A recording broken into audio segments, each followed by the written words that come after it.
दीवार के लिए कॉफ़ी। प्रेरणादायक कहानी। कहते हैं कि दाएं हाथ से किसी की मदद करो तो बाएं हाथ को पता नहीं चलना चाहिए। ये एक सिर्फ कहावत नहीं है। अगर इसी तरीके से सभी लोग जीवन जीने लगे तो समाज के पिछड़े लोगों को जीवन में खुश रहने का मौका मिलेगा। चलिए इस बात पर एक कहानी पढ़ते हैं। जापान के टोक्यो शहर के निकट एक कस्बा था जहाँ के लोग काफ़ी खुशहाल जीवन जी रहे थे। वो कस्बा अपनी खुशहाली के लिए अन्य कई कस्बों में प्रसिद्ध था। अन्य कस्बों के लोग उन्हें हमेशा खुश देख काफ़ी हैरान होते थे और उनके खुशहाली का कारण जानना चाहते थे। एक बार दूसरे कस्बे का एक व्यक्ति खुशहाल कस्बे की खुशहाली का कारण जानने के लिए सुबह सुबह वहां पहुंच गया। कस्बे में प्रवेश करते ही उसे एक कॉफ़ी शॉप दिखाई दी। उसने तय किया कि वो उसी कॉफ़ी शॉप में बैठकर चुपचाप लोगों को देखता रहेगा, उनका निरीक्षण करेगा। वह धीरे धीरे आगे बढ़ते हुए शॉप के अंदर लगी एक कुर्सी पर जाकर बैठ गया। कॉफ़ी शॉप शहर के बाकी रेस्टोरेंट्स की तरह ही थी। उस शॉप में बाकी सब तो सामान्य था, पर वहाँ उसे लोगों का व्यवहार कुछ अजीब लगा। एक ग्राहक जो उस शॉप में आया, उसने 2 कॉफ़ी के पैसे देते हुए कहा, 2 कप कॉफ़ी, एक मेरे लिए और एक उस दीवार के लिए। व्यक्ति दीवार की तरफ देखने लगा, लेकिन उसे वहाँ कोई नज़र नहीं आया।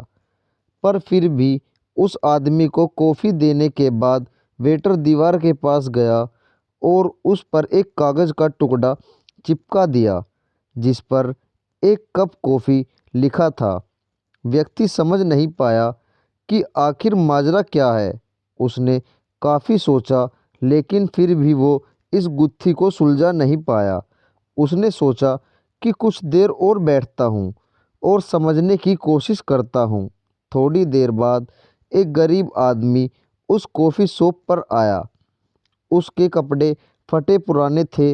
एक नज़र देखने से ही कोई भी बता देता कि उसके पास पैसे नहीं होंगे, पर फिर भी वह पूरे आत्मविश्वास के साथ शॉप में घुसा और आराम से एक कुर्सी पर बैठ गया। व्यक्ति सोच रहा था कि एक गरीब के लिए कॉफ़ी पर इतने पैसे बर्बाद करना कोई समझदारी नहीं है। तभी वेटर मजदूर के पास ऑर्डर लेने पहुंचा। सर, आपका ऑर्डर प्लीज़। वेटर बोला। दीवार की 1 कप कॉफ़ी, गरीब ने जवाब दिया। वेटर ने मजदूर से बिना पैसे लिए 1 कप कॉफ़ी दी और दीवार पर लगी ढेर सारे कागज़ के टुकड़ों में से 1 कप कॉफ़ी लिखा एक टुकड़ा निकालकर डस्टबिन में फेंक दिया। ये घटना उस कॉफ़ी शॉप में दीवार के लिए कॉफ़ी का सारा किस्सा व्यक्ति को समझ आ गया। कस्बे के लोगों का ज़रूरतमंदों के प्रति यह रवैया देखकर वह भाव विभोर हो गया। उसे लगा, सचमुच लोगों ने मदद का कितना अच्छा तरीका निकाला है। जहाँ एक गरीब भी बिना अपना आत्मसम्मान कम किए एक अच्छी सी कॉफ़ी शॉप में खाना पीने का आनंद ले सकता है। अब वह कस्बे की खुशहाली का कारण जान चुका था और इन्हीं विचारों के साथ वापस अपने शहर लौट गया। दोस्तों, ये किस्सा भले ही जापान का है, लेकिन हमारे देश की भी यही परंपरा रही है। दया, दान, ये सब हमें भी हमारे पूर्वजों ने और धर्म ग्रंथों ने सिखाया है। हालांकि इन दिनों वो भावनाएं कहीं खो गई हैं। अब अगर कोई किसी ज़रूरतमंद की मदद भी करता है तो उसके फ़ोटो लेता है या वीडियोस बनाकर उसका प्रचार करता है।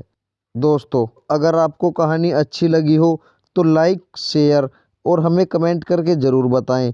और चैनल पर नए आए हो तो चैनल को सब्सक्राइब ज़रूर करें। आपका बहुत बहुत धन्यवाद।